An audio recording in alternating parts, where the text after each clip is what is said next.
Today's video is brought to you by CruiseLine.com and Shipmate app. Did you know you can research and book your excursions right in the Shipmate app? Click on Explore, choose your port, and browse excursions by destination. It's super simple to read reviews from real cruisers and book your activities right in the app.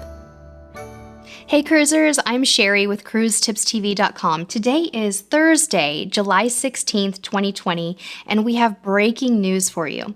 It looks like we will not have to wait until July 24th to hear from the CDC on whether or not the no-sail order will be extended.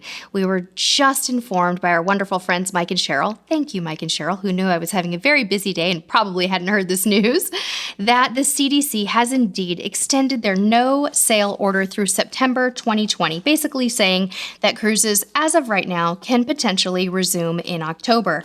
Here is what the release says. The Centers for Disease Control and Prevention, CDC, announced today the extension of a no-sail order for cruise ships through September 30th, 2020.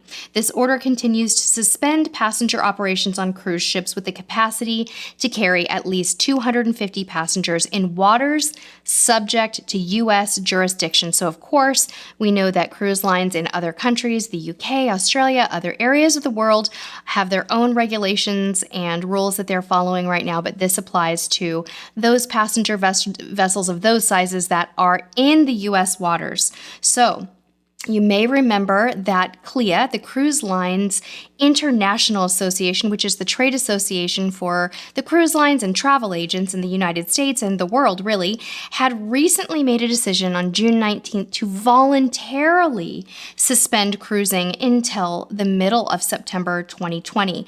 So this decision from the CDC pushes just about 2 weeks beyond that date. But to be honest, it certainly doesn't surprise us. Does it surprise you?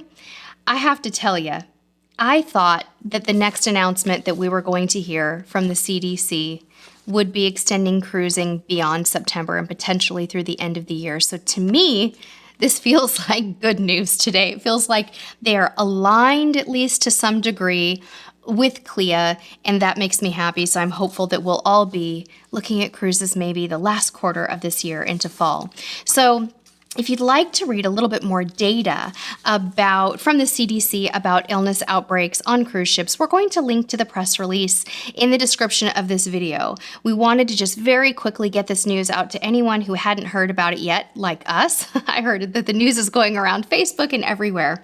I would also like to welcome you, if you are new to our channel, I'd like to welcome you to subscribe. If you've been around for a while, we would love the gift of a thumbs up, and also want to remind you to go ahead and hit that notification button so that you can get more great content. Thank you all so much for tuning in for this very, very quick breaking news update. Hope you're having a good week. Have a wonderful weekend. And until next time, we'll see you on the virtual high seas.